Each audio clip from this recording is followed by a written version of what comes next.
Let me I tell you, know peace he's is in a funny there. thing. You spend your whole life Why are you chasing it, right? stopping me? Then one day you Please, just finally open the grab hold of gate. it. A little patch of Montana Get out earth, of a my crooked way. old dock, a rusty I am steel warning gate you, that let me squeaks through every this time gate you right open it. now. And the next day someone comes along and tries to tear it out from under you. That's how this started. My name's Russell James. I thought I was buying a slice of heaven. Instead, I got dropped straight into hell. I was a Coast Guard officer for 2 decades, rode out Atlantic storms, chased smugglers, rescued more than a few folks who didn't know when to quit. When I cashed out, all I wanted was a quiet life. That lake cabin was my reward. Pine trees, so thick you can smell the sap mountain air that hurts your lungs, one skinny gravel road twisting down to a dock nobody but me was supposed to use, gate locked, world shut out. Except the world's never really shut out, is it? 3 months in, I spot tire tracks where there shouldn't be any. Gravel mashed down a couple beer cans under a spruce and the landscaping marker I'd just hammered in flattened. The real kicker, my lock chain snipped and then looped back on the post like someone thought they were being clever. I checked the trail cam. Black SUV, 4 strangers.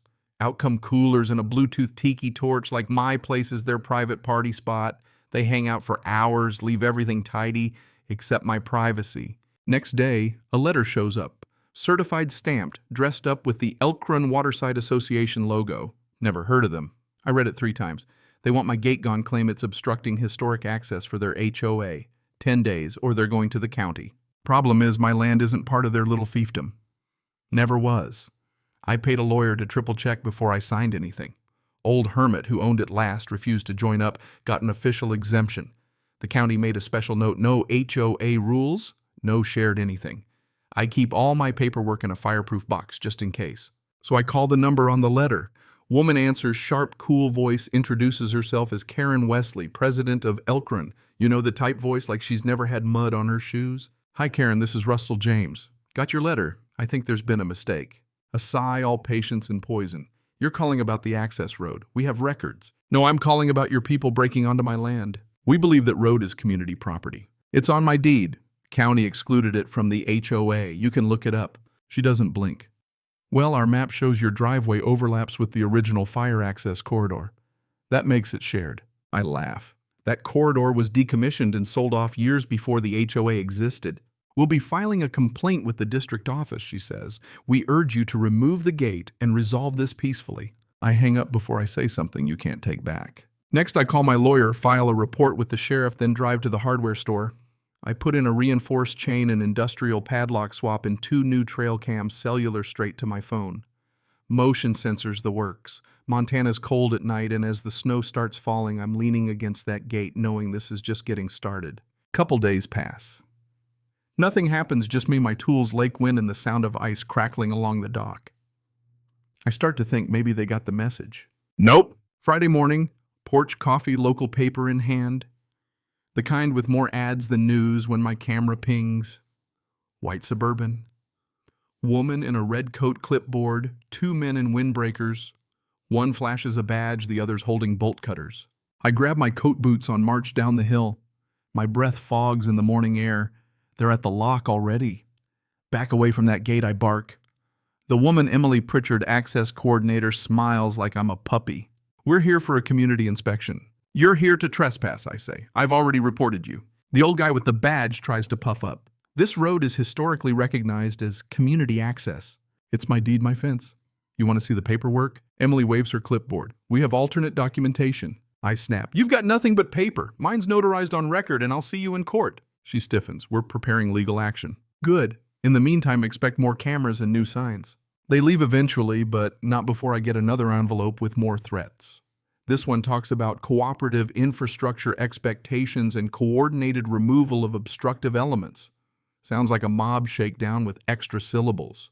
That night, I weld brackets onto the gate switch and an armored padlock point a camera right down the trail. I send a cease and desist to the HOA and the sheriff. Paper trail, iron fence. Next morning, every mailbox on my road's got a flyer. Big red letters.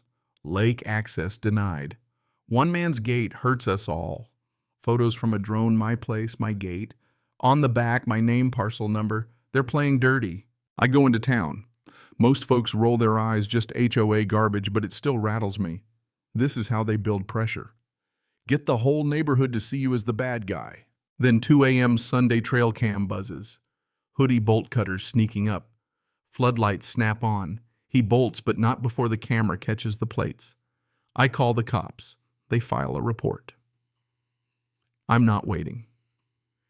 I drive to the county office, unspool every deed exclusion note, hand-annotated zoning map. I get certified copies of everything. Monday, knock at my front door. Not the gate, the front door. Man in a tan suit badge says zoning dispute liaison. He hands me an envelope property map, highlighted community fire access trail, and an injunction scheduled for Thursday. That map, fake. Driveway labeled as shared use access zone, but the real bombshell digital records had been quietly updated. Turns out someone named A. Miller, a junior zoning tech, tweaked the county's GIS files, erased my exclusion. Janet, my lawyer, digs deeper. Finds a surveying firm, Property Insight Group LLC, that did the doctored maps. Guess who runs it? Karen, Wesley's husband. Of course. Court day jeans, boots, flannel, no suit, because I don't need to play dress up to defend my own land. Karen's there with her pinstripe army. They argue I'm blocking historic access. Janet lays out the old maps, the exclusion, the forged, updates the fake surveyor's connections. The judge sees through it. Orders a freeze, nobody touches my property until he sorts it out. As we leave, Karen looks at me, not smug anymore, just calculating. Couple days later, I'm in Bozeman for work. Gates secure, or so I think. Then Curtis, a buddy who runs the marina, texts, Russ, you expecting work done at your gate? There's a crew here. Attached photo, excavator, reflective vests. Karen on site, sunglasses on like she's running the place. Panel ripped out, foundation pried up. I call the sheriff, then my Coast Guard friends, Colby and Jared. They show up in minutes, concrete blocks, welding gear ready to go to war. We rebuild the gate, install barricades, lights, alarms. Deputy shows up, takes a full report. Karen tries to interrupt. He tells her to zip it or get charged. By dusk, I've posted 3 new signs: private property not subject to HOA. Violators prosecuted. Colby and Jared stay for a beer. We sit on the porch, watch the lights flicker on, and for a moment it feels like I've won something. But they keep coming. The HOA files a new proposal. Plans for a community pier and parking lot right on my shoreline using a forged signature from Doug Kenny, the previous owner. Problem is, Doug's been dead 2 years. That's not just dirty, it's criminal. Janet moves fast. Fraud report. Emergency hearing. Claire, Doug's widow, shows up with his will and a notarized letter. Local paper runs a headline, homeowner accuses HOA of forgery. My story's everywhere. More folks step up with their own tales, permits changed, fines after disputes, inspections that mysteriously fail. Then someone nails a sign to my tree. Keep out host, scab. You don't belong here. I burn it. Trail cam catches a guy walking the property line with a clipboard, one of Karen's board. Janet files for a restraining order. But Karen's got one last move, a deal with a commercial developer, Eagle Ridge, to jointly develop my land.